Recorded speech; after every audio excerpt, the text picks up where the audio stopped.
2025 has been nothing short of the year of the singing magical hero girl, and what better way to celebrate that than to look back at one of the legends that paved the way, shall we? Mermaid Melody, Pichi Pichi Pitch. A show, an anime that so many kids enjoyed all over the globe in the mid-2000s. From Japan to Italy, Greece to Spain, Portugal to Taiwan. This magical girl anime about mermaid princesses with the ability to stop their enemies with the power of song was a hit worldwide. Except in, of course, the United States, where TV production companies unsurprisingly and continue to fail to see the vision. But we'll get more into that later. Of course, this didn't stop kids like myself from discovering the Rainbow Mermaid Girls on YouTube in the form of magical girl transformation compilations and AMV dedications made out to all the pink or all the blue magical girls. If you know, you know. I might have said in previous videos I didn't have the attention span at age 10 to watch many anime in full, and thus Mermaid Melody was another magical girl series that sadly fell to my wayside. That is until this past summer. I have a lot of thoughts on Mermaid Melody. From the writing to the art direction, it was a series created out of an interest in ocean life and a clear love for romance stories. But for this video, I wanted to talk about Mermaid Melody in the way it deserves to be talked about, diving into the intentions of the manga's creators, Pink Hanamori and Michiko Yokote, analyzing the world building, or lack thereof, and whether the series' greatest issues are fixed in the 2021 manga sequel that, as of the release of this video, is still being updated, Mermaid Melody, Pichi Pichi Pitch, Aqua. I read and watched all available English translations of this franchise for this video, including Aqua. And while I don't want to give you a spoiler alert, it would also be wise of me to say not to get your hopes up too high for the Aqua section of this video. At the same time, I failed to name another franchise that, as an adult, has captured me, made me so obsessed with its characters and its world in a way that reminds me of my 9-year-old self discovering magical girl shows for the first time, all while frustrating me to no end and leaving me with many questions that, even with an ongoing series, I'm not certain will ever be answered. I love it. And naturally, I want to talk to you first about the background. But before we get into things, I want to take the time to thank this video's sponsor, HelloFresh. You guys, it may not seem like it. It almost seems like I barely have time to do anything. Between working 2 jobs and everything in between, the last thing I want to do is stand in the meat aisle of a grocery store wondering what I want to throw together. So I was so thrilled when HelloFresh reached out. And this is not my first time using HelloFresh. HelloFresh is America's #1 choice for home cooking, and they just doubled the size of their menu to offer over 100 recipes each week. They have 2 times more healthy recipes, over 15 high protein recipes every week if you're trying to get your gains up. And the best part is they deliver meals right to your door. I made the smoky barbecue chicken quesadillas, and let me tell you, probably the tastiest quesadillas I've ever had, and by far the best ones I've ever made. Even their plant-based meals are as delicious and filling as ever. Everything is pre-portioned, and only getting the ingredients you need means you're cutting down on food waste by 25%. And with super easy instructions, you're making a professional grade meal in as little as 15 to 20 minutes. If you're short on time, I highly recommend trying HelloFresh. And right now, you can take advantage of the new HelloFresh by using my code DoreimaniFM at HelloFresh.com or by scanning the QR code on the screen to get 10 free meals plus free breakfast for life. That's 1 free meal per box with active subscription. Free meals are applied as a discount on your first box for new or returning subscribers only. Varies by plan. That's code DoreimaniFM at HelloFresh.com for 10 free meals plus free breakfast for life. This video is also sponsored by me. Because Mermaid Melody is a show I've wanted to cover for a long time, and I wanted to do something special for it, so I will be selling a line of a Mermaid Melody inspired jewelry. Necklaces and rings that have been made with love and with the hope of making you feel like your own mermaid princess. We have the Pearl Piatti necklace inspired by Lucia. I'm wearing it right now. The Aqua Melody necklace inspired by Hana. The Star Jewel necklace inspired by Rina. And a set of 3 beaded rings, just like the friendship rings the girls share in the show. Honestly, I saw them make these rings in episode 3 and the creative bug just bit me. I think they look so good stacked together, but you can wear them however you like. My Mermaid Princess line will go on sale on my shop page on September 28th at 12 p.m. Eastern Standard Time, and will be available for a limited time, so be sure to grab them while you can. Ankoru wa ikaga?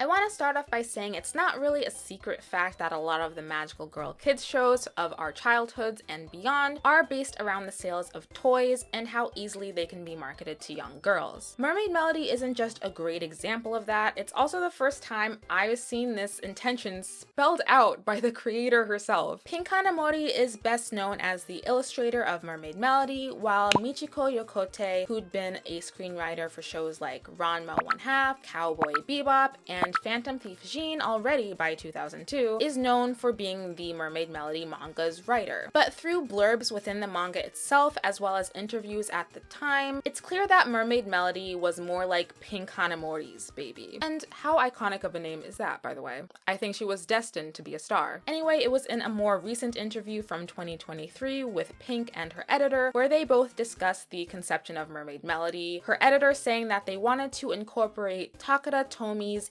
pitch microphone, the girl's transformation and attack weapon, into the manga as a way to appeal to little girls. At the time, Takara Tomy was just simply Takara, and they had a karaoke-style toy mic called the Ikara that was released in the year 2000. It could plug into the TV, they sold multiple cartridges with different songs. This toy also made its way to the US market, and I kind of had whiplash watching some old commercials for this toy, because I swear I actually had that. It was obviously redesigned and remodeled for the early Mermaid Melody project in 2002, stating that they, quote, decided that a magical girl or a transforming heroine would be good, and since microphones equal singing, mermaids would be good too, with the mermaids being Pink Hanamori's idea. I think the funniest thing about the way they answered this interview question was how her editor started off by saying, "It's a bit of an adult matter." And this is rough machine translation, so maybe we can't take it too literally, but it's just something that's not often discussed at length with these shows, because it does kind of bring you out of the immersion of a creative, artistic passion project to the reality of a well-marketed franchise made by adults to make a lot of money. Which would you rather be told? I think in a way I kind of appreciate this conversation 20 years after the fact, when their core audience, who were kids then, are now old enough to understand that that's what was going on, even without being told. However, let it be known that this is not grounds enough to excuse any writing or development flaws. So while the manga serialization began in August of 2002, the anime began airing about 8 months after, in April of 2003. Like many manga adapted into anime, it had a completely different team that worked separately from Pink and Michiko, while taking suggestions and direction where needed. Pink was also quite open and excited by the idea of the animation being its own separate work, so she told the editor at the time that they can create freely. She wanted to just enjoy it like any other viewer. I personally don't think the anime and the manga really differ from each other all that much. If anything, the anime fleshes out some of the characters and their relationships more than the manga was able to, making filler episodes much more valuable and enjoyable. But because of the overlapping anime and manga syndication, with the anime finishing just 3 months before the manga wrapped up, there are certainly stories written into the manga to maintain familiarity with anime viewers that end up being rushed and underdeveloped as a result. Exhibit A. The second season of the anime, known as Pichi Pichi Pitch Pure, is just so insanely crammed into 10 chapters between 2 volumes. Mikaru's dependence on Kaito is so drawn out in the anime, honestly to the point of my annoyance, but it makes her breakdown in episode 34 of Pure that much more believable and sad to watch, where Mikado threatens to off herself in a mirrored manipulative moment with Kaito in the manga, and I'm sorry, I'm just not convinced. The entire second arc is just a bit of a headache to read in the manga, with Kaito regaining his memory being quite unceremonious to the point where you wouldn't know it happened if Lucia didn't ask him about it, and the major character plots of Hanon and Rina, with their respective love interests, falling to the wayside for no clear reason other than a lack of page space. Because really, every storyline suffered. For that reason, among others, during my analysis on things like world building, I will be focusing mostly on the anime, if for no other reason than it gives me more to work with. As for Mermaid Melody being a story about mermaids in general, there are several references and plot devices that derive from the source material for arguably every mermaid tale of the past 2 centuries, The Little Mermaid by Hans Christian Andersen. The ever-looming fear instilled into Lucia, Hanan, and Rina of being turned into bubbles or sea foam should they reveal their true identities to humans. Music and singing going hand in hand with their overall existence and being used as their means to spread love and light into the world. And certain characters referencing major players in the original tale, like Mikado, whose character is inspired by the interfering human girl who takes the prince from the mermaid protagonist. I mean, come on, you have to appreciate a story that pulls from the classics. With the combination of Pink Kanamori's ideals and artwork, Michiko Yokote's writing, and the magical girl anime writing experience of Junki Takegami, Mermaid Melody became a unique story all of its own with vibes, looks, and energy that people still connect with in 2025. Because if there's one thing this franchise locks you in with, it's the vibes. Before watching Mermaid Melody in full, I had 2 separate conversations with 2 different friends about the series. And what I didn't get back then, that I fully get now, that both of them echoed, is that one of the best parts of Mermaid Melody is the vibe. Seaside restaurants, romantic ocean sunsets, constant surfing shots, and that one beachy song that plays during them, reminiscent of 1960s surf rock. This focus on capturing coastal culture as well as the life beneath the surface of the ocean is arguably the most important aspect of the series and what sets it apart from others in the magical girl genre. Now, whether it explores those things to their fullest potential, that is a debate for later. But I definitely want to kick off this art direction section by discussing the chosen setting. The home base for Lucia, her older sister Nikora, and later Hanan and Rina as well, is the Pearl Piatti. In the manga, it's a bathhouse. In the anime, it's more like a hotel that Nikora runs alongside Taki-san. Beachside, but on high land, making for a great view of the ocean. Its architecture is modeled after traditional Spanish colonial homes that you typically see in warmer climates, red roof tiles, stucco exterior. Honestly, a very nice building. I don't know how the real estate in this universe works, but they had a good deal. Maki's beach house, Maki being a minor character who owns this restaurant, is yet another central location where the girls and Kaito work during the summer. This one having that classic wooden panel structure for a house by the ocean, with a terrace supported by beams right above the sand. Every major location in Mermaid Melody in the human world allows for very easy access to the ocean, and for Lucia, Hanan, and Rina to fulfill their duties as mermaid princesses and protect their pearl tears from Gaito and his minions in season 1, and from Mikeru in Pure. Though the girls spend the majority of their time on land, most of the action does take place in the ocean, which is both a good thing and a bad thing. Good because it's very true to the theme. The Dark Lovers, Gaito's first 4 minions, still reside underwater, as do the Black Beauty sisters, and don't have many interactions above the surface, with many exceptions though. Of course, Yuri and Hippo's romance can't be forgotten. And Sister Mimi's experience with our main 3 heroines in episode 27 of Pure, but it only makes sense for the majority of their havoc to take place in the ocean. This, in my opinion, is also bad because of the damn hazy blue-gray ocean filter the animators use in every underwater scene. I can't explain why I hate it so much.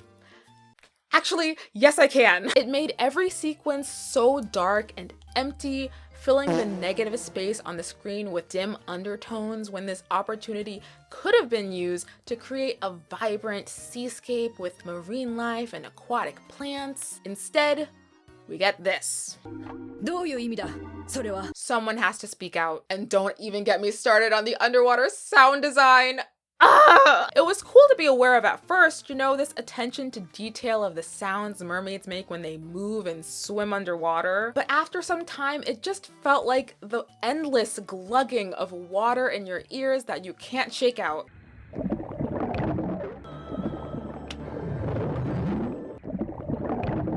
Surely there were other sounds that could have been used. As much as I do complain about these things, I do appreciate the effort that was put into the overall feel of these characters being underwater, making it vastly different from how the show looks when the girls are on land. And with the classic weekly 52 episode format and a quick turnaround nature that the show was destined to, I'm not surprised by the lack of variety in the underwater setting, but if Mermaid Melody were to ever get a reboot similar to Tokyo Mew Mew New and the recently announced Sugar Sugar Rune reboot project, I would die to see these elements fixed and fleshed out. We need to spearhead this. Music.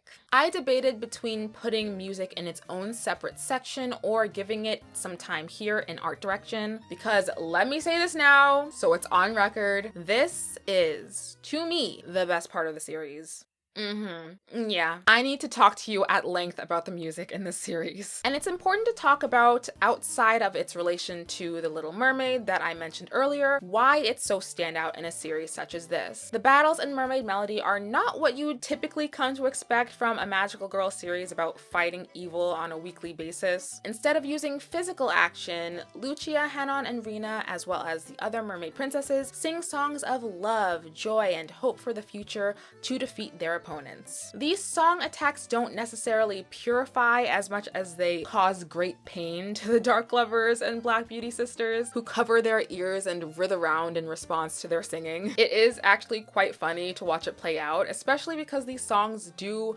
eventually come to an end. But a first verse and a chorus is enough for the villains to be like, all right, I've had enough. See y'all next week. The idea of these singing battles came from Pink Hanamori herself, stating in a 2023 interview that while shonen manga's battle scenes are cool and full of action, she worried if it would please the readers of a shoujo manga. She decided that, quote, purifying the opponent with song would be a fighting style that is unique to shoujo manga, an idea that her editors supported. Now, while I don't necessarily agree with this view of shoujo manga readers, I do think she was speaking towards the general demographic and what had worked well up until that point. And Pink was definitely not off the mark in her concerns, considering the series' success. While these purification scenes and lyrical moments were beautifully drawn in the manga, they were often very limited to one-page spreads. The anime is what really allowed for these moments in the story to quite literally come to life. And with an anime unique in its heavy importance of song and music, it's only natural that the soundtrack would be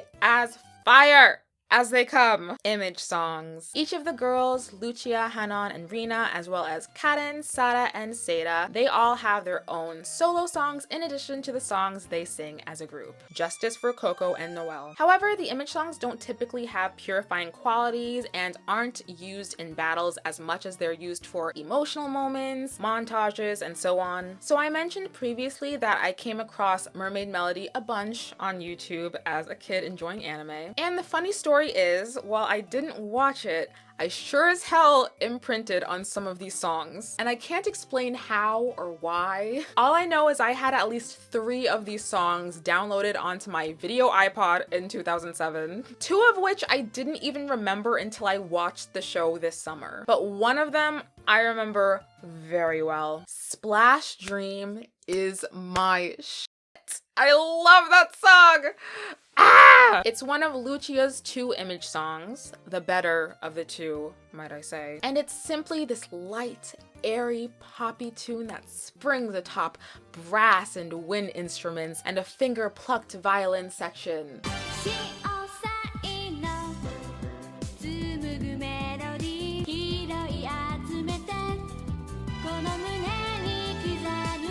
I love this song. I love it. It's even more hilarious that this was my chosen favorite song from the franchise as a kid before ever watching it, because I finally got my answer as to why anytime I brought this song up to one of my friends who've watched Mermaid Melody, they hesitated in their reactions because the damn song only shows up about 4 times among 91 episodes, 3 of which are montage sequences. And yes, I did keep track. I couldn't help it. It was like my ears perked up at the single first note. But that's okay because the rest of the songs were also bops. Everblue, which is Hanon's most iconic image song, is a great one. It's one of the few image songs to actually be used a few times to defeat the Dark Lovers.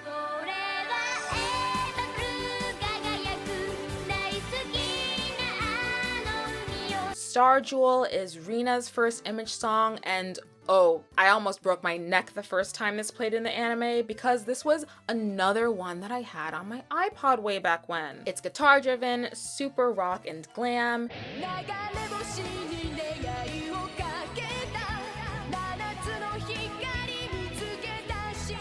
Really makes me wonder why I didn't just watch the damn show back then. Aurora no Kaze ni Note is Karen's image song, and while the song itself is good, I have to admit I was a little bit let down by this one. Because I mean, it had been 26 episodes, a new mermaid finally appears, and it's the purple one, her design's a slay, she's about to sing, like I'm happy. But her singing voice is just...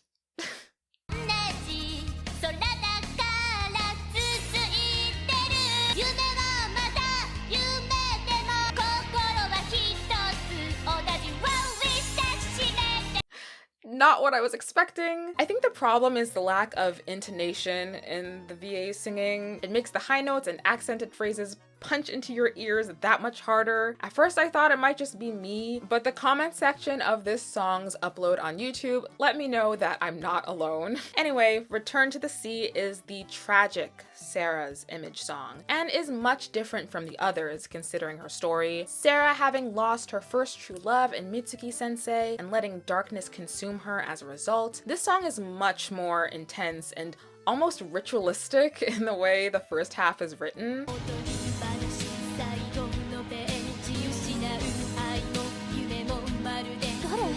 I mean, Girly stops a whole ass tsunami by singing this song. We don't really power scale around here, but if we did. I love that the second half of the song takes on a softer and more reflective approach, both musically and lyrically. It's like two songs in one. She sings the second half near the very end of season 1, once she's finally forgiven Taro and accepted the love she still has for him.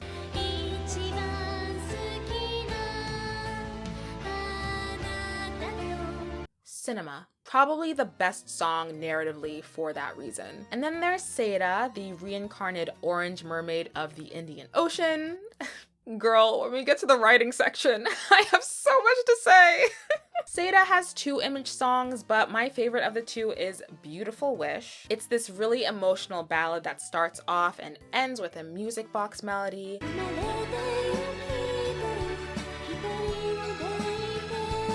And again, I sat there mouth agape when it first played in episode 18 of Pure, because I also recognized this song as one I had on my video iPod. Like, I was really just downloading songs based on vibes back then. The world was my oyster. The group songs are where the party really is. These are sung by all of the girls, sometimes in different combinations, using the power of their pearls and of love and hope to drive off the enemy. Legend of Mermaid is the first and probably most frequently appearing one.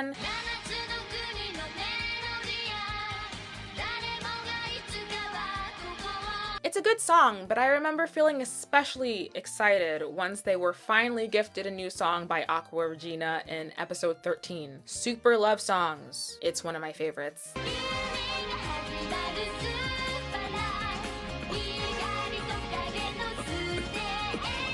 So catchy and was exciting to see for the first time. Their first new song, being in the North Pacific Kingdom's castle when it all goes down. I remember super love songs fondly. Kizuna comes in during episode 28 and is such a bop, and a much more energy driven song.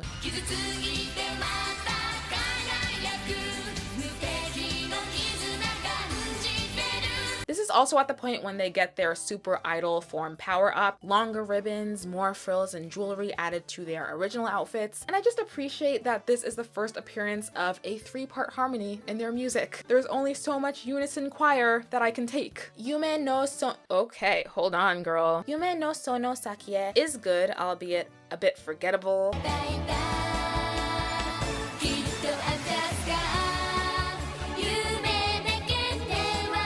I'm sorry to the fans of this song. It's just sandwiched between 2 heavy hitters in the franchise for me. Kido, Perfect Harmony, is the best group song.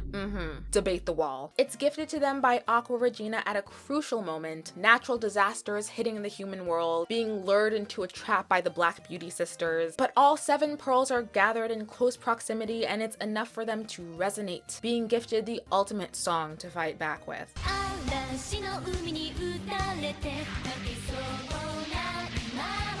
Such good harmonies, like its name suggests. I was actually writing down, wow, I love the harmonies in this one, right before I heard them sing the song's name. And I just screamed, too good. Pichi Pichi Pitch Pure gives us a few more group songs, including Mother Symphony,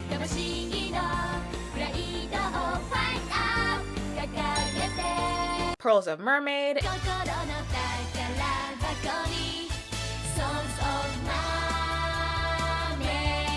and Kibo no Kane Oto, Love Goes On.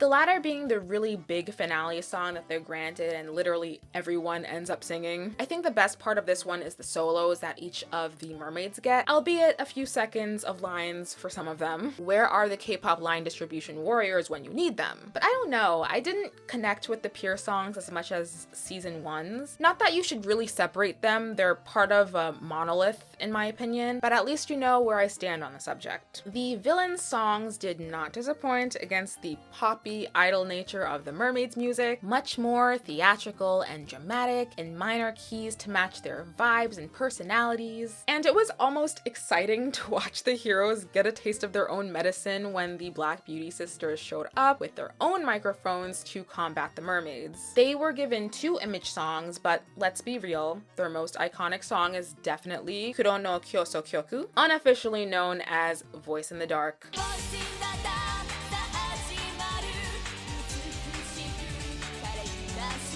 Voice in the dark, da da da da da da. It was hard not to sing along to such a theatric number, even when it meant watching the mermaids struggle in their battles. And of course, Mikeru's lackeys and Pure came with their own song styles as well. There was Lanhua, who has a butterfly-esque appearance and dresses in traditional Chinese wear. Her song Hano Tocho no Serenade is true to her image, but while watching the show, I was mainly just waiting for it to be over. I found her gimmick with the 12 mini chibi versions of herself to be super annoying, unfortunately.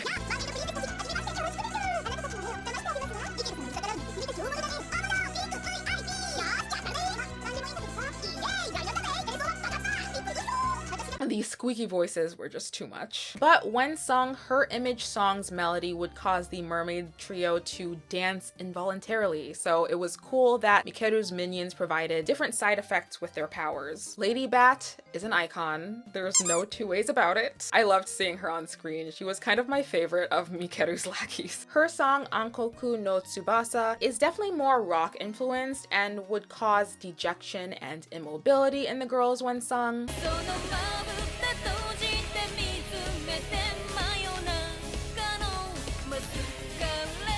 But I think the standout among Mikeru's servant songs were those of the ironically hilarious Alala. She's like an evil idol on the dark side, but all of her music is like super cute and poppy, even more so than the mermaid's music. So seeing the girls reacting in terror to these happy ass songs was just funny.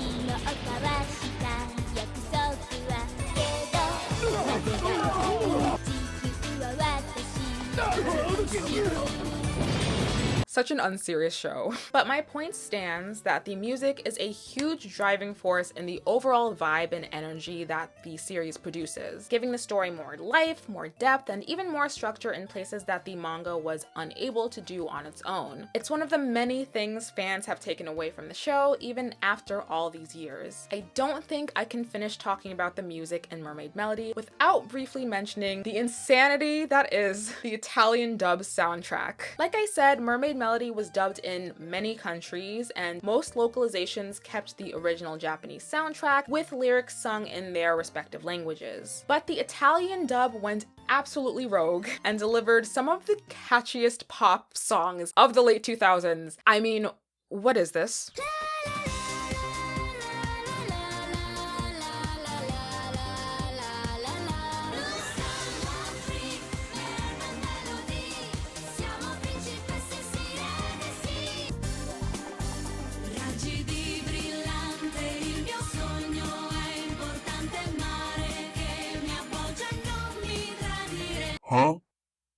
Hello? I love it. I listened to the Italian soundtrack, and what's interesting is even though these are completely different songs from the original, some of them are kind of sung in the same cadence as the Japanese versions that they're replacing. A good example of that is Fantastica Poesia, which is the Italian version of Kizuna.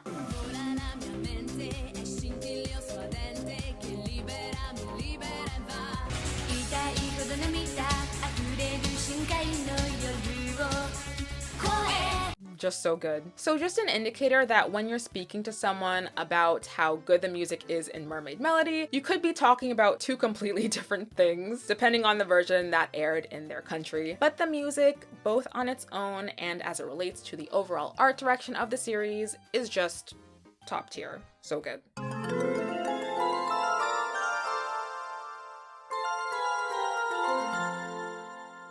I've been particularly anxious about getting to the writing section in this video, and not in a good way. Here's the thing. Mermaid Melody is such a fun experience. I love a group of 3 girls who are different, but the same, and watching them become friends. I love anticipating a new main cast member, as one does when watching a magical girl series. It's just written in the laws of nature. There will be more magical girls. And the story here was simple enough. The evil, trouble-causing Panteressa clan, who laid dormant for many years, their powers locked between 2 twin babies, is disturbed when one of said twin babies, Gaito, seeks to destroy all sea kingdoms and the world with the power of the 7 mermaid princess pearls in retaliation for his entire kingdom and species being killed off and banished to the dark netherworlds. And it's the mermaid princess's jobs, namely Lucia, to rescue the already captured mermaid princesses, gather the 7 princesses together before Gaito can, and pray for an eternal peace for the world with their powers. You know, light fiction. Mermaid Melody really sets itself up to be an interesting sea story with villains who aren't completely in the wrong and secret histories that make characters like Kaito, Lucia's main love interest and slight obsession, much more interesting than they might be otherwise. However, I have a problem. That problem being how hard it can be to wrap your head around things because of just how many stinkin' inconsistencies are riddled throughout the story. If the Panteressa clan was sealed away thousands of years ago, then how did Rihito and Mikaru's mother make it to the human world? They have Panteressa blood, but does that make them related to Kaito and Gaito? Is Mikaru's obsession with Kaito a weird cousin thing? If Seda was born from her pearl at the age of like 10, is this the case for all mermaids, or is it exclusive to mermaid princesses? If all mermaids come from pearls and their reproduction is inevitable, why are relations with humans so frowned upon? Oh, and don't even get me started on the story of the ancient race in Pichi Pitch Pure. Because what do you mean Mikaru's father infused his daughter's DNA with that of an ancient fossil to better her health, and now the ancient angel who was reborn as a copy as a result of that is now seeking to rid the planet of the beings who have defiled the earth since the extinction of his kind, while the father has taken the form of a burning ball of flame?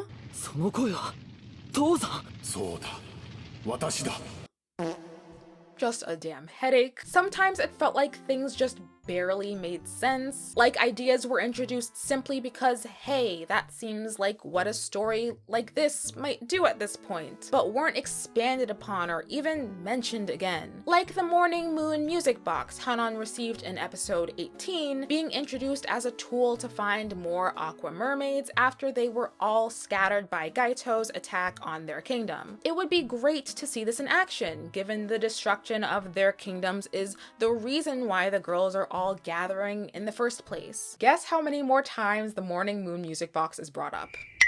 If you guessed never again, you get 2 mermaid pearls. I really wish we got more details about the 7 sea kingdoms in general. I wish things were expanded on more, which I'll definitely get to in world building. But there will be so many moments where the girls will be going to aquariums or talking about eating shrimp, and you just watch it wishing there were some more nuance to this. Like, how are you having the characters acknowledge that Momo the dolphin being accidentally locked up in the city aquarium is a bad thing, but offer no commentary on the irony of Hanan and Rina staring at the huge Atlantic Ocean fish tanks in the aquarium and being reminded of their now destroyed home countries? I don't know. I could go on, but I don't want this to be a rant. There were things I quite loved about the series, even if they were flaws. One aspect that I was particularly obsessed with was the lack of geographical explanation for some of the events that occur. So we have the 7 mermaid princesses, right? Each of them represent the 7 seas, and each are princesses of one of these kingdoms. I love this concept, by the way. It leaves room for so many cultural developments and histories, among other things. Sarah is the princess of the Indian Ocean, and due to the ill-fated relationship between herself and Taro that occurred about 7 years before the start of the series, him being a human, her being a mermaid, the absolute bomb of emotions that she unleashes causes a huge storm, destroys her entire kingdom, and is implied to wipe out much of the Indian Ocean kingdom's mermaids. It's not explicitly stated, and we don't see very much of the kingdom in its aftermath to begin with. But anyway, it's later revealed that this same storm is what creates the huge wave that causes the cruise ship Kaito and his parents were on to capsize, causing his parents' death and the fateful meeting between Lucia and Kaito, which I think is neat storytelling. The only problem I have is geographically. How could this storm cause a wave to pass through several masses of lands, islands, to reach the northern Pacific Ocean where the shipwreck occurred? I mean, it's not impossible, and considering Sarah's immense power, need I remind you she stopped a damn tsunami, for crying out loud, it's not unreasonable. But hearing this reveal later into the story, it was one of those things that just made me stop and think for a moment. But that's not even my favorite nonsensical geographic mishap in the series. Episode 10 of Pure has Rina traveling back to her home of the North Atlantic Ocean Kingdom to attend the Summer Green Festival. I love this episode. It's one of the few windows we get into the world of these mermaid kingdoms. We get to see mermaid citizens with different designs, all types of shades of green, Rina's addressing her merfolk and being in that position of power, cultural dances being performed while musicians play different types of seashell instruments. God, I wish there were more of this. The conflict in this episode is the fact that Masahiro, Rina's love interest in the 2nd season, is having a boxing match at the same time as this festival. At some point in the ceremony, Karen and Noelle, who are there helping out, encourage Rina to go and be with her mans. By the time Rina left the Northern Atlantic, it was already too late. Like, the boxing match was ending. But how would she have made it on time in that same day anyway? If this is approximately where Rina is, and this is where she needs to be. She was never going to make it on time. And it begs the question of whether she made her trip around South America? Did she travel through the seas of northern Canada? Perhaps she used the Panama Canal. Is the Panama Canal a vital port for the communication of the Sea Kingdoms? I have so many questions. And I find it hilarious that this whole thing with Rina happened just 3 episodes after Lucia was magically transported from the Northern Pacific to the Indian Ocean through the Dream Gateway in the Aurora Borealis by Aqua Regina. Does nobody else get this transportation hack? So you do admit there's a transportation problem. Oh my god, I'm crying. I'm obsessed with this show. Wacky plots and all. And if we're being real with ourselves, these plots came second only to the real stars of Mermaid Melody, the characters and the romances between them. I'm sorry for the abrupt costume change. This was the only halfway point that felt right. When it comes to magical girl shows, I'm always going to love a series that exemplifies a strong group of female friends, loving and supporting each other through hardships, relationship problems, and just overall becoming one unit that takes on the world together. And that's exactly what we get with Mermaid Melody. We start with Lucia and Hanan meeting for the first time. They don't know that the other is a mermaid princess, but they're both aware of the roles they have to play in gathering the other princesses together to save their kingdoms. Rina comes in episode 3, so we don't have to wait a very long time to see these main 3 form a group together. Lucia acts as the leader, though you could really argue the one who leads them is Hippo the penguin. He has all the knowledge and is Lucia's guardian. I enjoyed Lucia as a character. I really did. I think she's an honest portrayal of a young girl in love, and the way she acts is unlike how you'd expect a regular 14-year-old to behave when talking to their crush or going on dates, having embarrassing moments and getting frustrated by her crush's blindness to her feelings. These are things that make her super relatable, all while having a strong sense of justice and wanting peace between all beings, mermaids, humans, Pantressa, ancients, to make her a pretty good protagonist. Lucia's love for Kaito can be a little too strong at times, and it can kind of be a detriment to her character. Like in chapter 28 of the manga in particular. Lucia and Kaito get into this nothing burger of an argument where Kaito says he understands Mikaru's feelings of being alone all her life because he just found out that he was adopted like a couple of months earlier, and he lost his adoptive parents at a young age. And Lucia's like, how can you say you feel lonely when I'm here with you? Gosh, that's so bad. Or in chapter 20, when Lucia seriously considers handing over her pearl to Gaito when Kaito's in a pinch and cornered by him, even though it would mean the imminent destruction of the Seven Seas and her being unable to help stop it. I didn't say she was perfect. I do appreciate the anime for kind of addressing her fixation on him, albeit one single episode, and it's an episode where she spends the majority of the time battling her own jealous demons. But my point is, Lucia is just a teenager, a mermaid going through the motions of growing up. So her greatest flaws honestly didn't bother me too much when watching. Maybe I'm just built different. My favorite mermaid of the main three, which I really wasn't expecting, was Hana. She's a lot of fun. The most outspoken of the group, but she still has this cutie personality, and she loves a good romance. If Lucia is the one who's loyal to one guy, then I guess Hanan can be considered the boy crazy one, for lack of a better archetype. She has her favorite guy, but if there are other options on the table, she's open. Love that for her. The favorite in question being the aforementioned Taro-chan, also known as Mitsuki-sensei. Yeah, I have to tell you, I was already expecting the worst. But I was actually so grateful that Hanan's crush on this teacher remained nothing more than that, a crush. He doesn't return her feelings, he has his own love interest and love story in Sada, he moves to Germany at the start of Pure, he sends her a letter months after his departure telling her she should find the one person she loves most of all. Like, all of my boxes have been checked, we cheered. Hanan's feelings for Mitsuki-sensei do act as a major plot device in the first arc of the anime, when her pure and genuine love for him reminds Sada of herself earlier on in their relationship, literally acting as the catalyst that inspires Sada to rekindle her belief in love in the finale. It's quite different in the manga, Sada instead changing her mind based on Taro's willingness to sacrifice himself for her sake is what purifies her. I do like the anime's version more, if for no other reason than I felt a little bit connected to Hanan once she realized her love would never be returned. Imagine watching your crush and his mystical girlfriend singing and holding each other in a fiery embrace that changes the destiny of you and your loved ones. I think we've all been there. No, but seriously, I experienced something similar to her around the time I watched this, so I was just like, oh, I'm Hana.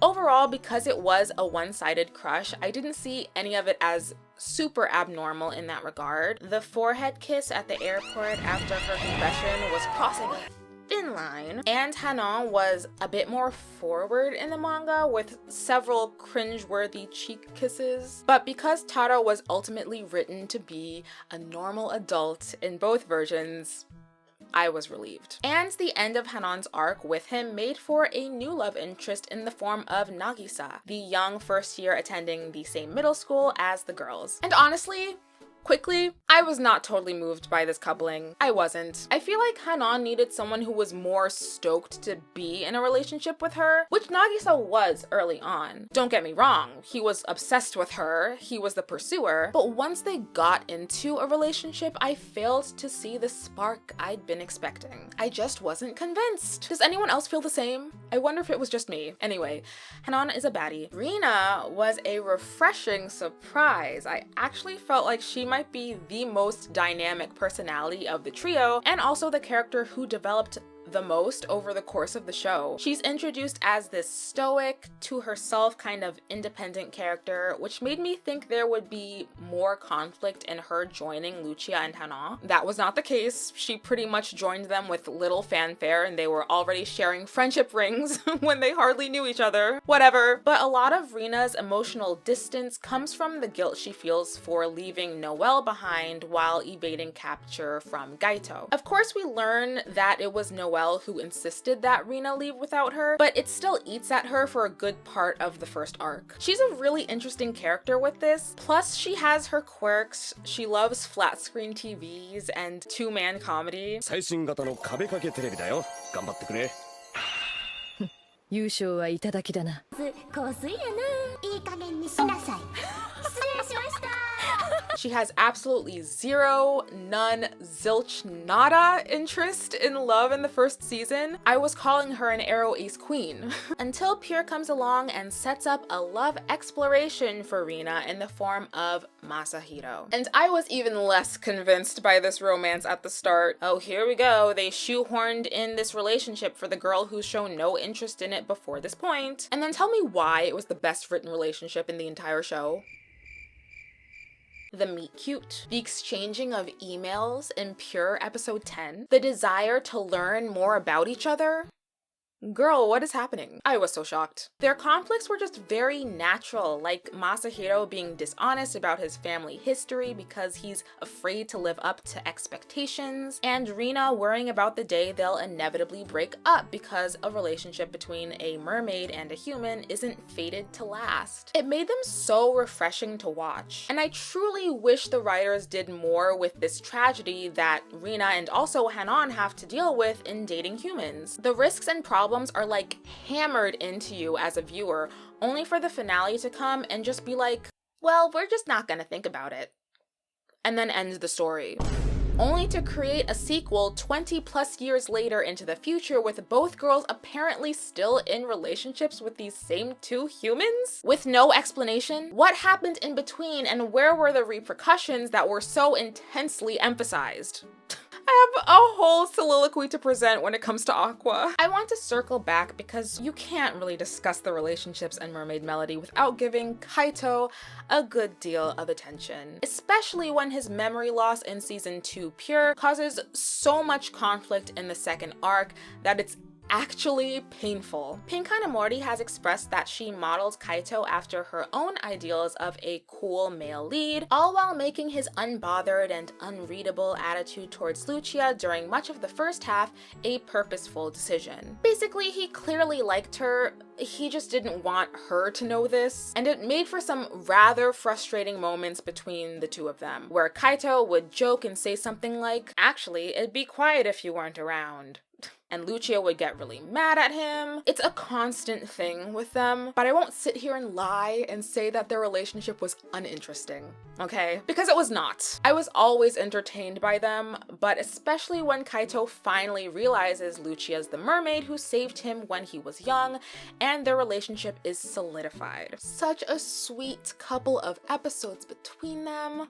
Before Kaito decides to leave for Hawaii to go and find himself, and when he returns after being considered lost at sea, we have to undergo the memory loss trope and another girl around his arm. My exasperation could have filled a truck. I won't lie to you guys, I look at this arc retrospectively and now I appreciate how Mikaru's story played out. Her being this relatively innocent girl who's destined to be an antagonist, both because of her father infusing her DNA into some ancient-ass fossil, and also due to her closeness with Kaito after rescuing him in Hawaii. But while watching it, I found myself getting increasingly annoyed by the behavior, and not because I thought she was stealing Lucia's man or something more reductive, even though I was rooting for the two of them to get back together, but her character is a great example of this toxic hyper-dependency, and I reacted negatively to that. That being said, I also feel like Mikaru is someone who dealt with chronic health issues and isolation, and the way she reacted reacted to Kaito trying to express his true feelings for Lucia to her was,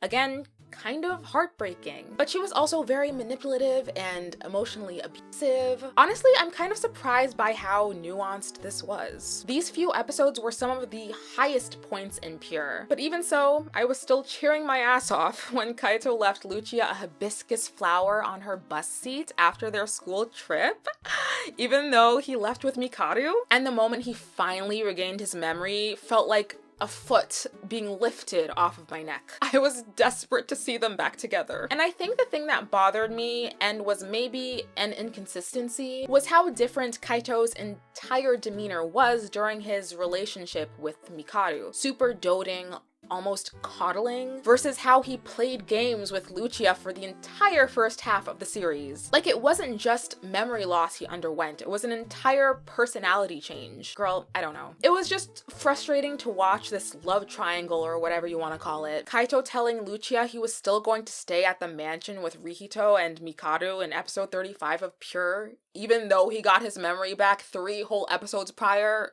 Like, boy, goodbye. For me, the most exciting moments of the series were when we'd see all 6 or 7 of the mermaid princesses together. It's kind of a shame though, because we don't get to see much of the secondary trio, Karen, Noelle, and Coco. Karen we see a lot more of, but Noelle and Coco spend much of the first arc in unconscious captivity. They're much more prominent in Pure, with I think like 1 semi-focus episode on Coco, and it's fall for Noelle, but I loved these girls. The summer vacation episodes were literally my favorites. Playing beach volleyball, flirting with boys, getting in Lucia, Rina, and Hanon's business. It was just fun, girly stuff, and I loved it. Karen and Noelle are written to be twin sisters born on opposite ends of the world, however that works. But Karen was the most distraught over Noelle's capture and was actually the one who gave Rina hell, thinking that she abandoned Noelle and was the reason she got captured. She's basically introduced as this strong, sort of haughty personality, but she's not really a mean girl, she was just worried about her sister. And we do get to see the other side of Karen in Pure episode 15, with the kind of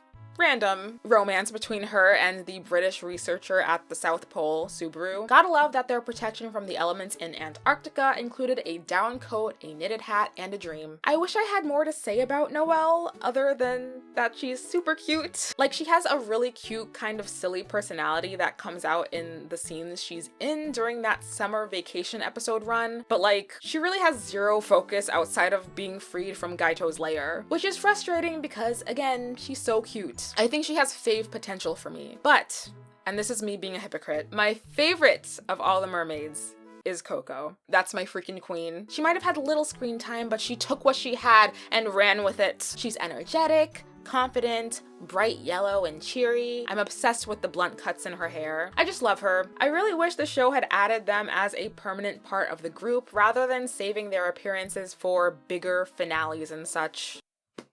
Again, justice for Coco and Noelle. Mermaid Melody's writers, Michiko Yokote for the manga and Junki Takegami for the anime, really favored redeemable villains rather than pure evil ones. While of course teaching lessons like the importance of believing in love and having hope for the future, the overall narrative doesn't lean in the direction of issuing harsh punishment on these characters. Gaito loses the battle in the end, but there isn't a chance for him to be reprimanded for his actions because he just sinks into the depths of the ocean with his concaving castle. And when he is brought back in Pure, he's like a support spirit for Kaito, and it's kind of sweet. Sada is accepted by the other 6 mermaid princesses with open arms despite her association with Gaito over the last 7 years, and it's she who takes it upon herself to surrender her mermaid pearl and sink with Gaito into the ocean, which was so unclear at the time. Like, the castle is sinking, but can't you both breathe underwater? Anyway, the castle was crumbling, they both kicked the can. Mikeru, as convoluted as his story was, also had a pretty good ending, flying into the arms of his fellow ancients, showing him that he does have a family waiting for him and he's not alone. However, I think the reason these more positive endings exist for the main villains is because of their very similar stories of lifelong loneliness and the extinction of their people. Aqua Regina is implied implied to have taken out most of the Pantressa clan, insealing their powers into twin babies and bringing peace to the sea. I'm not surprised that the twin that got the shorter end of the stick was feeling a bit resentful. Also, I'm just gonna say, I don't understand how Kaito and Gaito are twins if Kaito is 14 and Gaito is implied to be in his early 20s. Did he age faster underwater? I don't know. I feel like this show just hopes that you don't ask too many questions. Pretty compelling villains, to say the least. I actually quite enjoyed the groups of minions, the Dark Lovers, the Black Beauty Sisters, and the 3 Mikeru employees who weren't given a cool name. They were funny and entertaining. Episode 39 was a particularly useless episode, featuring the Dark Lovers bonding with the main mermaid trio, and the 4 of them just being really dense and silly, and I honestly loved it. Ediru is my fave. The Black Beauty Sisters were something else entirely because they're really lovers and are very on top of each other, much more so in the anime than in the manga, and I was confused because they address each other as Sister Mimi and Sister Sheshe. But I've seen fan opinions say that they're not sisters, but it's like, what? What else are you supposed to think? In certain countries where the anime aired, fans actually believed this was a sort of Sailor Moon situation where they thought they were censored to be sisters or cousins in their native country's dub. But no, that's just how it is. They call each other sister in the original Japanese language version. I'm confused too. In any case, they add a lot of tension and higher stakes to the battle when they're added in, and I ended up really enjoying them the more they showed up. I especially loved that the anime dove more into their dynamic and personalities, with the 2 of them having a fight, reconciling, Mimi unknowingly finding a connection with the mermaid trio, to the point where she refuses to fight them because they're her first friends, and the 2 of them turning on Mikeru to attack him in the end even though they know it's futile. Like, what the heck? This was good. I also read the fan account of a Taiwanese fan who went to the 2019 Mermaid Melody 15th Memorial Live in Japan, and it was confirmed that the Black Beauty Sisters were actually modeled after the Russian singing duo Tattoo. Absolutely iconic. Art imitates art. I think a great word to describe Mermaid Melody's story would be ambitious. With so many interesting aspects introduced, like the concept of mermaid princesses being reincarnated immediately after death, and the 4 different races of beings in general. But I'd often find myself getting frustrated by the surface level nature of these plot devices. It's such a fun show. Like, you're going to have a good time while watching it, and I looked forward to every watch session, but you're going to be left wishing there were more explanations rather than leaving so much interpretation of things like what happened to the Indian Ocean mermaids and what communication between the kingdoms looks like up to the viewer, which I'm not even sure was on purpose when you consider the target audience at the time was children. It's not a perfect story, but it's my magical girl mermaid anime story, which leads me to talk about the next section, world building. This is honestly just writing the B section, because a lot of the Mermaid Melody world building fits into the writing, but there were 2 aspects that I really wanted to talk about that deserved their own attention. The biggest leg up that the series might have had on other magical girl sisters that were releasing at the same time was its connection to sea life. When you present a story about mermaids and their kingdoms that are under attack by this evil force, there is so much that can be explored. What is their life like in the undersea? 7 seas around the world. Does each kingdom have a different culture or point of view? Do all of these kingdoms get along? Ultimately, you do not go into Mermaid Melody expecting answers to such questions, because they don't answer them. I don't think there is a better lore setup than to have 7 mermaid princesses of 7 underwater kingdoms, positioned in each of the 7 seas. That's brilliant. It's all right there. A fictional world waiting to be expanded upon and fleshed out. And it's just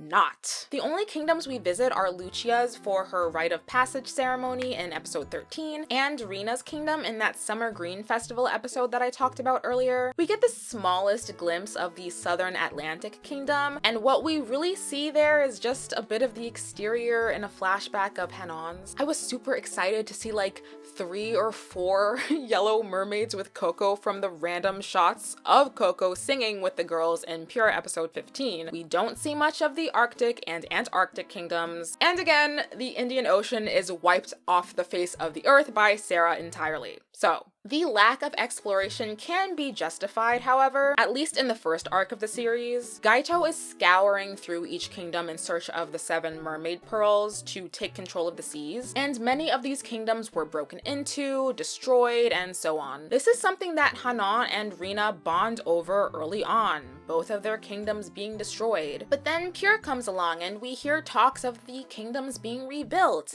Hey Rina, Momo the Dolphin has sent a message that your kingdom is rebuilding and would love to have you back. And these would have been great times to expand upon the lore of the merfolk, how the monarchical system works there, and we just don't get it. Rina and Hanan end up staying on land, and it's almost like that exploration is just avoided altogether. It's so frustrating because you know it could have been so much more, but man, what can you do? This is what fan works are for, evidently. I will say, something that they nail when it comes to the world building of the underwater society is the architecture, that which we get to see, of course. The 7 Kingdoms palaces all have different looks and appear to be modeled after actual castles and mausoleums. The North Pacific castle looks similar to the Taj Mahal, the South Pacific resembling the Angkor Wat temple in Cambodia, the North Atlantic resembling the Royal Palace of Madrid, and the Arctic Ocean's castle having structures reminiscent of the Capitol building in Washington, D.C. I'm sure some of these can be disputed, but I want to give a shout out to the Mermaid Melody wiki for catching this in the show, because I literally missed these references in my first watch. I think it would have been even cooler if the palace's architecture matched the regions a little more. Like, why is the Taj Mahal in the North Pacific Ocean? And why is the Capitol building in the Arctic? It's whatever. At least there was intention. And I think the artwork here, particularly of the North Pacific Palace, really shines through the most in the manga. And I just really appreciate that there was some attention to detail. Ultimately, I don't want to use the "it's a kids show" reasoning that comes to your mind when analyzing a series such as this, because of course it is, but that doesn't mean that kids would not benefit from seeing more descriptive stories and explanations in their Magical Mermaid show. I was 7 when the series started airing, and 10 or 11 by the time I discovered it on YouTube. And while I can't say I'd have the same complaints then that I do now as an adult, I definitely wouldn't have minded more expansive lore, but I'm still obsessed with it anyway. So really, what does that say about me? And one of the things I am crazily in love with is the designs.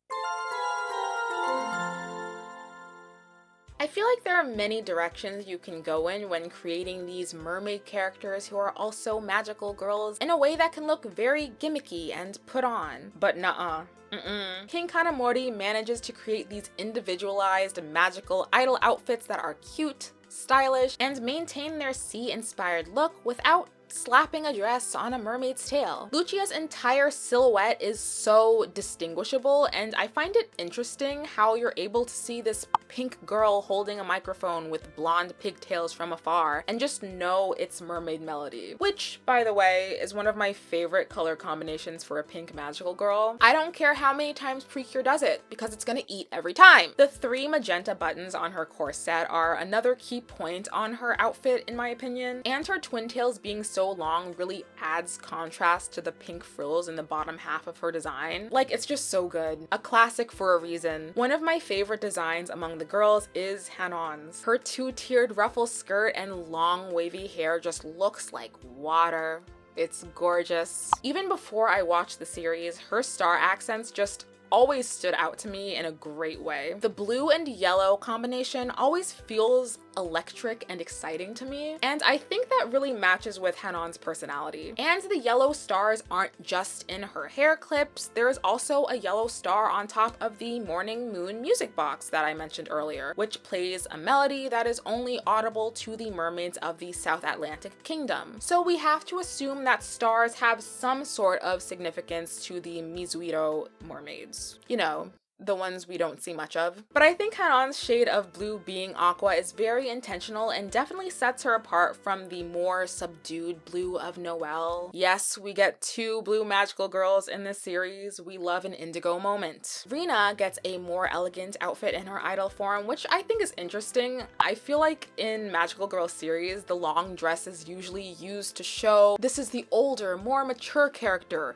You can tell because we gave her a dress that covers her knees. And while she could be considered more mature, she's the same age as Lucia and Hanan, and she actually has a pretty dorky personality. Also, side note, she is the youngest among the 3 of them. Not that her outfit doesn't suit her, I think it does. She gets kitten heels and a slit in the side of her dress that makes it easier to move around in, long shoulder-length gloves to accentuate that elegant feel. Since Rena does prefer to wear the boys' uniform at school, it is this kind of clash that lets you know she has 2 or really multiple sides of herself. Kind of genius. Luckily, the other 4 mermaid princesses were given just as much attention when it came to the designs. My favorite design among them is probably Karen, for non-obvious reasons. If purple magical girls have no fans, I am dead. What I really love about her design is the fact that her strapless mini is a light lilac. It's so good. Such a good contrast from the deeper purples in her design. Her twin sister Noelle has a dress that mirrors Karen's, which is a detail I really appreciate. But her dress is a deeper blue, being the indigo mermaid and all. I will say I don't love the purple shade they used in the ruffle that travels down the front hem of her dress, but it does a good job of separating all of the blues in her design for your eyes, being that her dress is nearly the same color as her hair as well. But this was the fate Noelle was destined for, being the second blue girl in the group. Justice for Coco and Noelle. Miss Coco, my queen. As you already know, I love her blunt cut bangs and all. Unfortunately, her outfit is a little bit plainer than the previous ones. She's got this high neck halter atop a ruffled, almost pleated skirt, and it's a playful look that's similar to her personality. I like the style of it. There is only so much you can do with different shades of yellow without everything seriously blending in. I think that's just the nature of the color, but it does give you the idea that she's as bright and energetic as she appears to be. I love her. Sarah is the oldest among the mermaid princesses. She's in her early 20s at the start of the series, about 22. You know what that means? Say it with me.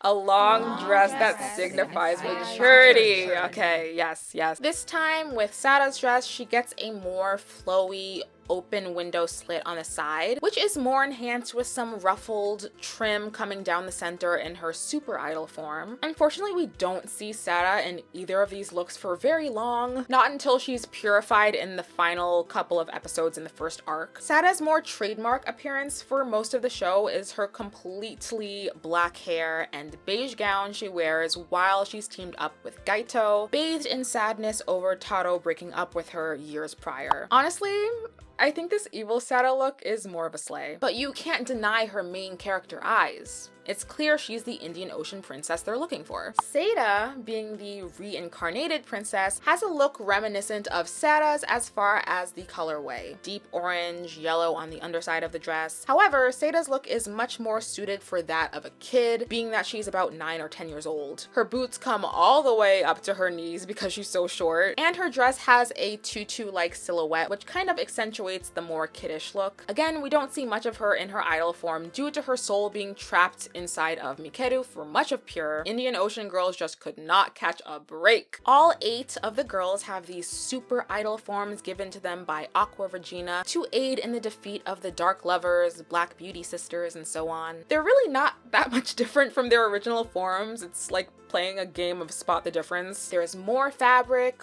ribbons with long tails on their backsides, and a lot more frills. Pink Hanamori was mindful of not making these upgraded designs too difficult to draw. She said, kind of joking, quote, "If they were too extravagant, I worried whether I would be able to draw them myself or whether I would be able to finish the manuscript." So that could be the reason. In any case, I do like them, though it can be quite funny to watch the power-up transformation show a magical ring orbiting around the girls to reveal their new forms, and it's like all of that for 2 ruffles. I think the concept of all 8 of these girls having designs unique to themselves is super fun, and to this day the illustrators for Mermaid Melody merchandise and collab events have fun with their different personalities and styles. One of my favorites is from the pop-up shop in Marui from earlier this year. Gosh, I love this. Come on now. Rina's curly hair, Sada's sheer mesh t-shirt. Coco was actually in the Cat's Eye Gap ad, you just didn't see her because she was in the back. But speaking of the transformations, Mermaid Melody does not disappoint in the department of iconic 2000s magical girl sequences. Their pearls will respond to each other when another mermaid princess is in trouble, other times it'll respond to nearby danger, and with a desire to protect others, the girls transform with the power of their Aqua pitch compacts. Their mermaid pearls turn into the lauded E-pitch microphone. It gets a long beauty shot. We gotta promote it somehow, right? And there are some gorgeous motion shots before the girls transform from mermaids into idols. The Mermaid Trio's transformations are definitely on the longer side,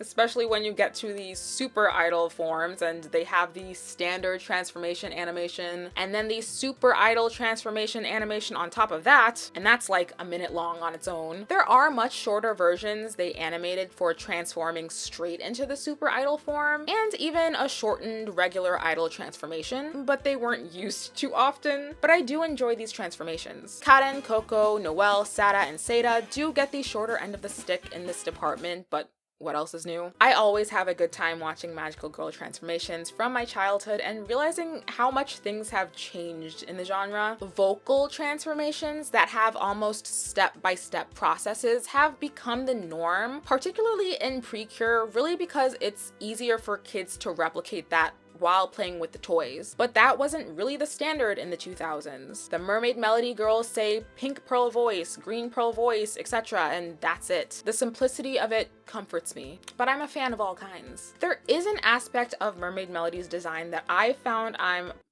obsessed with, and that is the real-life models of their magic items, in other words, the toys. I think this could fit into art direction too, but oh my gosh, everything looks so cohesive. The blues and pinks, star and seashell shapes. These items were made to have an aquatic flair to them, even when some of them have nothing to do with the ocean, or the storyline for that matter. The Star Eyes mirror, for example, absolutely unimportant to the show. It only appears in the eye catches for the first half of season 1. Literally just an item advertised for parents to buy for their kids. And yet, I can't stop thinking about it. The concept is not revolutionary, but it's well designed and a cute girly vanity. Hell yeah, add it to my tab. The bubble pitcher, no use in the battles of the show. The girls only use it when they take baths and sing in the bathtub. It's purely for the aesthetics and for the purpose of selling a cute little bubble maker. You have to respect it. I think one of my favorite items, just because of how ridiculous it is to me in real life, is the Pearl music box. It's a little orgel box that appears all throughout the anime and has these little prongs just like a traditional orgel box would. But for the toy, they decided to make these little prongs removable, so each slot represents a different note. And the toy had sheet music, which were really guides for the different songs you could make with it. But I don't know, I just think this is insane. Is this not insane? Who's doing all of this? You'd get one song out of me and I'd be done for the day. But it had different colored discs and came in pink or blue. I love gimmicky magical girl toys. My favorite item of all, though, actually has to be the season 2 Pichi Pichi Pitch Pure E-pitch microphone. I think the design is so cute and heightens the look of the season 1 E-pitch. Look at the seashell shaped buttons, the water droplet accent in the center. It just looks so much more cohesive to me and I love it. Special Memorize is a line of nostalgic recreations by Bandai, and they've released a good number of Mermaid Melody item remakes for adults. The craziest thing I think they've done with this is release all 8 Aqua pitch compact replicas for each mermaid princesses when the 2003 serialization only released 1. That's iconic. The latest release is actually the pure E-pitch, and I would get it, but unfortunately, I'm in my money saving era. These are the harsh realities of adulthood. Overall, the designs in Mermaid Melody are on theme and blend very well together. The clothes are vibrant and colorful, suited for each princess's personality, and their magic items stand to reflect the underwater world that they come from. For me, it's a joy to look at, a visual delight for my eyes, and not to mention, part of what makes the show so memorable for so many people. Because if there's anything Mermaid Melody has managed to do, it's stand the test of time.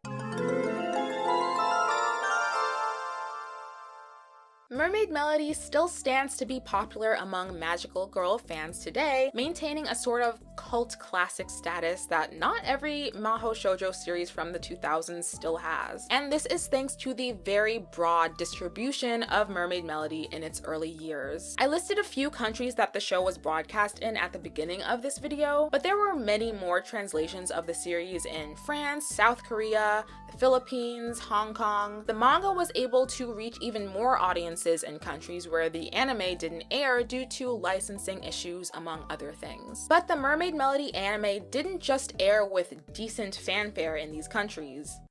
It was popular. Countries like Italy and Taiwan received the fully dubbed anime and translated manga, many toys and products imported from Japan, as well as original dolls and merchandise unique to the country's release. And I will always be incredibly envious of these countries for not having a society that belittles girly media, because the story of Mermaid Melody's lost legacy in the States just hurts my soul and frustrates me to no end. The Mermaid Melody manga was translated into English and published in America in April 2006 by Del Rey Manga, which has since been absorbed by Kodansha. But it was actually about a year before this when the anime was dubbed in English by a company called ADV. The first season, all 52 episodes and songs were recorded by a cast of English voice actors, and the finished product was thereafter shopped to several TV broadcast networks with the hope of bringing the show to an English-speaking audience. However, ADV's efforts were futile as broadcasters turned it down, stating that it was either too young or too old and didn't suit the audiences they were advertising to. ADV very soon after passed on the Mermaid Melody license, with reason being that it would not have been financially reasonable to license the title without a TV deal. Mind you, this was 2005. Do these TV broadcasting channels even realize how locked in I would have been with the show in 2005? That's the year I started watching anime while knowing what anime was. That's the year I was watching Ojamajo Doremi on 4Kids TV. This loss is enormous. There was an English dubbed trailer made by ADV that surfaced a couple of years after they let go of the license. It was narrated by Brittany Karbowski, who was Hanon's voice actress, and this trailer was definitely used to shop Mermaid Melody around to production companies. It hypes up the series' popularity in Japan, showcases the toys and merchandise that were sold alongside. I would have signed them right up. But it's a really huge shame that this was never released at the time it was meant to. It's much easier to reach a wide general audience with a TV series than it is to reach them with a manga, which people who aren't into Japanese media might not be privy to. Which is why, even though it had a manga release here, Mermaid Melody is not on the level of notoriety of like Sailor Moon, for example, in North America. It especially hurts knowing that they remained loyal to the source material. And didn't use completely different insert songs, which even Ojamajo Doremi underwent in its localization for the 4Kids dub. Fully translated songs we all could have been singing along to. Hell, we could have seen Mermaid Melody merchandise in stores. I'm going to be upset for a long time over this. American executives just never get the damn vision. I'm sick. And while I'm not expecting to ever see the dub, it would at least be great to see some form of legal distribution for the original series here. Subtitled anime, omnibus releases of the manga. Lord, I'll take anything. Because the only sign of life that the series has in the States is the online publishing of Mermaid Melody, Pichi Pichi Pitch, Aqua. Mermaid Melody's ongoing popularity, even when there was no new content available, was not lost on its creators. In 2019, a 15th anniversary memorial live was organized and held in Japan by the original voice actresses themselves, featuring performances of character image songs, short interview segments, and loads of love from longtime fans in the audience. I think this is so cute. It's so sweet to know that the voice actresses enjoyed their time on the show enough to hold this unofficial non-profit charity event. Pink Hanamori was not able to attend at the time, however she did send a bouquet of flowers as a congratulations and a thank you. But due to the success of the memorial live, as well as merchandise sales from the series doing very well, Hanamori was approached by her editor with the proposition of creating a new chapter. And thus, in August of 2021, 16 years after the series' end, Mermaid Melody Pichi Pichi Pitch Aqua began its publishing in Nakayoshi magazine with Pink Hanamori as the head writer and artist. It's really hard to approach the topic of Aqua. On one hand, it's a story about Kaito and Lucia's child, Lucia, the romantic encounters she has in her life, featuring characters from the original that we know and love, Hanon, Rina, Seita, and new faces like Kurosuna, Lucia's love interest, Sango, an intersex mermaid who's Lucia's best friend, the main antagonist, a merman named Laurent, who was inspired by Gaito's resolve in the original series. But on the other hand, it is so butt. It is so not good. It's so hard. It's so hard because I don't want to speak negatively about the one thing that's actively being produced in this series that you can actually support legally as an English speaker. But there are so many things that make Aqua rather frustrating. Number one, Lucia looks almost identical to her mom. If the name similarity wasn't enough, although that shouldn't bother you much considering Mermaid Melody's history with Kaito and Gaito, Mikeru and Mikaru, it's how we know these characters are tied together in some way. Lucia has nearly identical features to her mom, Lucia. Her hairstyle, eye color, even the in-color cover pages show Lucia's striking resemblance to the mermaid audiences grew up with 2 decades ago. Even Pink Hanamori herself acknowledges this, explaining in the author's notes of the manga that the best way to tell them apart is by their number of eyelashes. Lucia has multiple eyelashes on each eye, while Lucia has just one.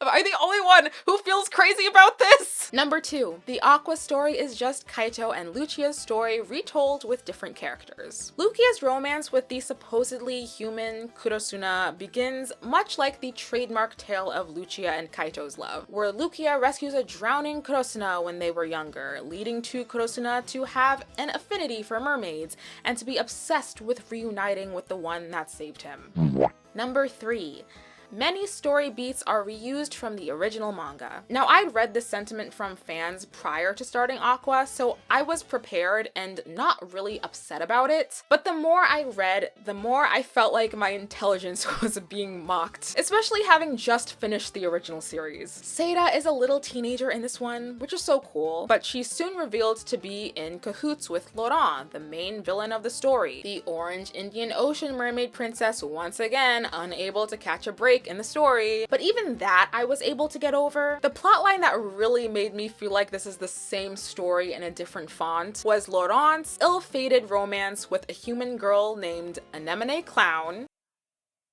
and her abandoning him, leading to Laurent to have a breakdown, creating a massive wave that causes a storm. We've literally played these games before. To Aqua's credit, though there are reused story beats, there are plenty that are unique to the sequel, like Lucia not actually knowing that she's a mermaid until the story starts, and being forced into an arranged marriage, which honestly probably serves as more of a conflict in the story rather than a fully realized plot point of its own. But these rehashings are so distracting in Aqua, it's hard not to point them out. Number 4.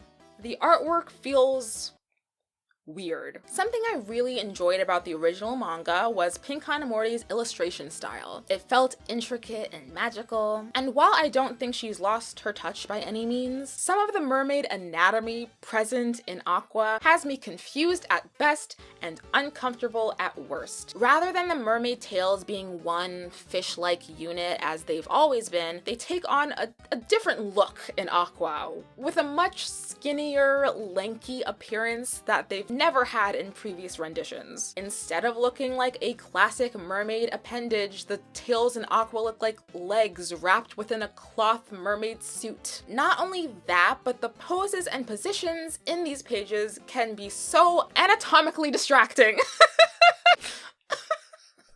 What is this? Surely a mermaid's tail doesn't have that many joints. This position doesn't even make sense for humans. As a result, spreads like these end up feeling like borderline ish content. The mermaid butt crack, come on. I do want to make sure it's said that Aqua overall does feel like it's for a more mature audience of people who grew up with the series rather than for younger girls like it once was. I'm still laughing. But it's still quite confusing who the target audience really is. Chapter 2 has Kurosuna slurping the blood off of Lukia's tail in an erotically written moment. I'm just so confused. I have some more gripes with Aqua. Okay, hold on, because I need a moment. I have some more gripes with Aqua, such as Kaito, Lucia, Hanon, and Rina all looking the exact same even though 20 years have passed, and a relationship with a human being forbidden for Lucia, but Hanon and Rina are apparently still with their boys Nagisa and Masahiro even after the concept of someday having to say goodbye to their human romances was so emphasized in the original series. But I want to mention the good things I have to say, because how else am I gonna convince you to read it? I like the acknowledgement that Lucia has both the blood of the mermaid princesses and the Panteressa clan in her body, these forces of light and dark, good and evil. She's like Zuko if he were a mermaid. I liked that there were starfish creatures speaking with and assisting the crew in chapter 27, because one of the missed opportunities I felt from the original was the lack of speaking and sentient undersea creatures outside of Momo the dolphin. I like that the story focuses on Lucia and her friends in general. With a lot of new faces, it makes me wish we got a fully revamped team with Seda and Lucia, but the other mermaid princesses would have to die in order for that to happen, so maybe never mind. Aqua has 38 chapters as of this video's upload, and its 6th volume just released on the 16th of September in Japan, so there's still a little more room for it to grow. And as much as I have bad things to say, at least the franchise is putting out a new-ish story for people to enjoy. I just wish it were better. Yeah.